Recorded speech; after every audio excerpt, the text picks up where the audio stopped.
नमस्कार, ये आकाशवाणी चंडीगढ़ है। अब आप वैशाली चौधरी से प्रादेशिक समाचार सुनिए।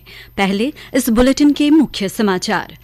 रेलवे और सूचना एवं प्रसारण मंत्री अश्विनी वैष्णव ने आज विशाखापट्टनम में Google cloud India AI hub की आधारशिला रखी।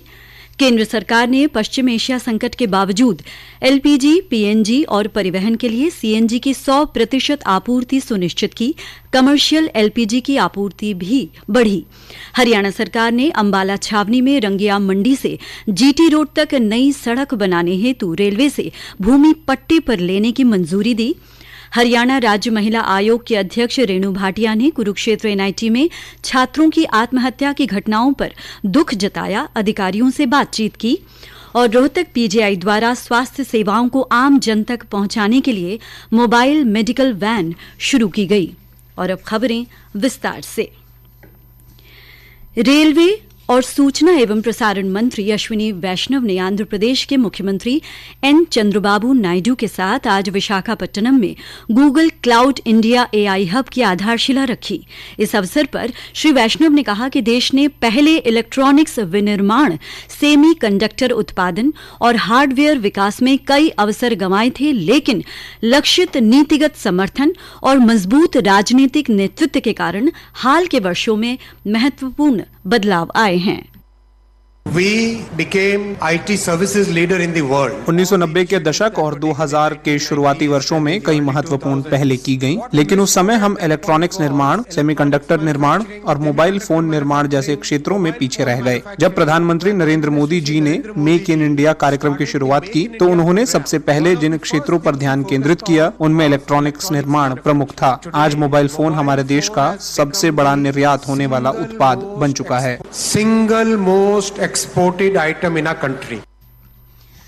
केंद्र सरकार ने कहा है कि पश्चिम एशिया संकट के बावजूद देश में एलपीजी, पीएनजी और परिवहन के लिए सीएनजी की 100% आपूर्ति सुनिश्चित की गई है। नई दिल्ली में अंतर मंत्रालय ब्रीफिंग को संबोधित करते हुए पेट्रोलियम और प्राकृतिक गैस मंत्रालय के सचिव सुजाता शर्मा ने कहा कि किसी भी डिस्ट्रीब्यूटर से आपूर्ति न होने की कोई रिपोर्ट नहीं है। वेस्ट एशिया क्राइसिस के चलते हमारे यहाँ पर भी क्रूड और एलपीजी और पीएनजी के इंपोर्ट पर प्रभाव पड़ा है, परंतु भारत सरकार की यह चेष्टा रही है कि जो घरेलू उपभोक्ता हैं उनको कम से कम परेशानी का सामना करना पड़े। इसके चलते घरेलू एलपीजी उपभोक्ताओं और डोमेस्टिक पीएनजी उपभोक्ताओं के लिए सीएनजी ट्रांसपोर्ट के लिए 100% सप्लाई इंश्योर की गई है। इसके अलावा कमर्शियल एलपीजी भी 70% तक रिस्टोर कर दी गई है। कमर्शियल एलपीजी की सप्लाई हॉस्पिटल, एजुकेशनल इंस्टीट्यूशन को प्रायोरिटी पर दी जा रही है। उन्होंने कहा कि प्रवासी मजदूरों के लिए 5 किलोग्राम वाले एलपीजी सिलेंडरों की आपूर्ति दोगुनी कर दी गई है। उन्होंने बताया कि अप्रैल में अब तक 1,75,000 टन से ज्यादा कमर्शियल एलपीजी बेची जा चुकी है। कल 9,578 टन से ज्यादा कमर्शियल एलपीजी की बिक्री दर्ज की गई है।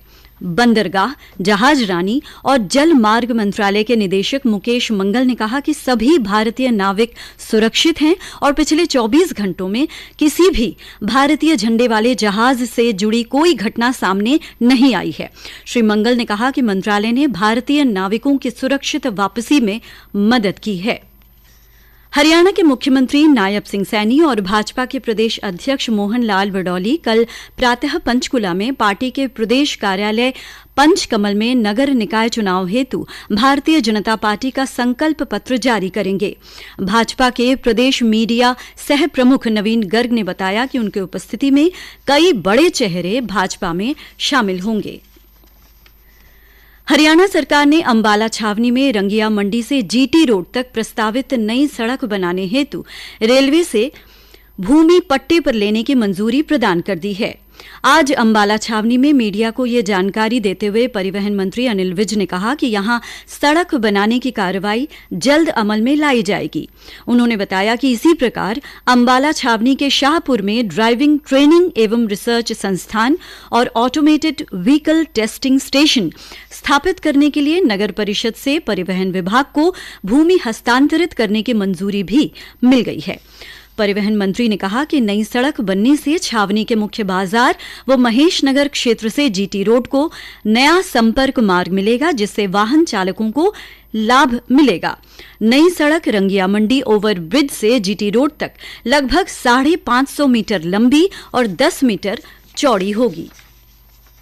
प्रादेशिक समाचार आकाशवाणी चंडीगढ़ से प्रसारित किए जा रहे हैं। हमारे बुलेटिनों और ताज़ा समाचारों के लिए आप हमारी वेबसाइट newsonair.gov.in पर लॉगिन कर सकते हैं। ये समाचार हमारे यूट्यूब चैनल और x handle Akashvani news Chandigarh पर भी उपलब्ध हैं।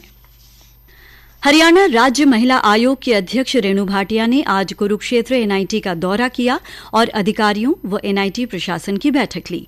महिला आयोग के अध्यक्ष ने कहा कि एनआईटी में हो रही घटनाएं बेहद दुखद हैं।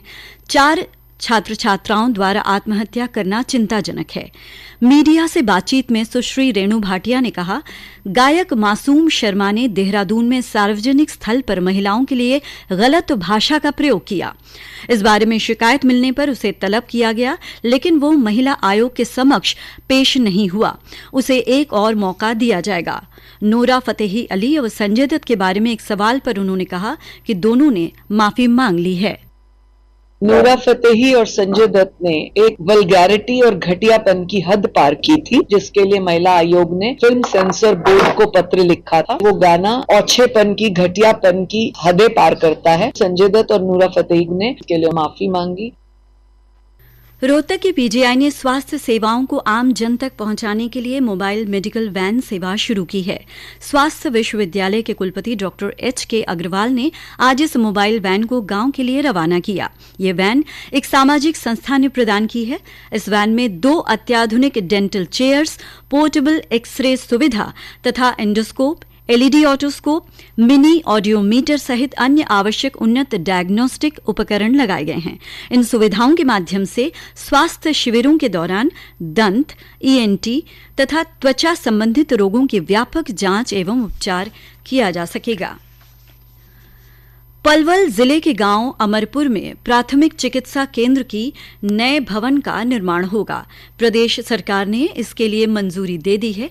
पलवल नागरिक अस्पताल की civil surgeon doctor Satyendra Vashishth ने कहा कि सरकार ने नए भवन के निर्माण के लिए 4,39,33,000 रुपए का बजट दिया है। अमरपुर में प्राथमिक स्वास्थ्य केंद्र की बिल्डिंग ऑलरेडी है, पर अब उस बिल्डिंग की जगह पे नई बिल्डिंग बनेगी, जिसके लिए सरकार की तरफ से 4.39 करोड़ के करीब बजट आया है। इतना ही बजट हमने मांगा था। अभी बिल्डिंग बहुत खराब है, तो उस पर काफी सारी सुविधाएं और भी अच्छे से हम इम्प्रूवमेंट कर पाएंगे। काम पंचायती राज को सौंपा जाएगा। भिवानी में आज socialist unity centre of India communist party की जिला समिति ने निजी बस संचालकों पर वरिष्ठ नागरिकों के साथ अभद्र व्यवहार करने का आरोप लगाया। क्षेत्रीय परिवहन अधिकारी को परिवहन मंत्री के नाम सौंपे एक ज्ञापन में कहा गया है कि निजी बस संचालक बुजुर्गों से पूरा किराया वसूल रहे हैं और नियमों का पालन नहीं कर रहे हैं।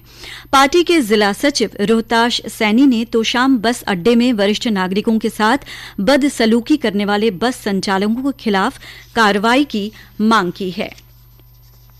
जेसी बोस विज्ञान एवं प्रौद्योगिकी विश्वविद्यालय YMCA के संचार एवं मीडिया प्रौद्योगिकी विभाग ने दस्तावेजी फिल्म निर्माण के क्षेत्र में उल्लेखनीय उपलब्धि हासिल की है।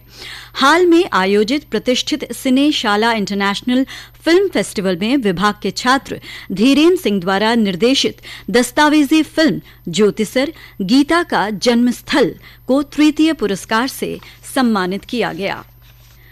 दादा Laxmichand state university of performing and visual arts का दूसरा दीक्षांत समारोह 4 मई को होगा।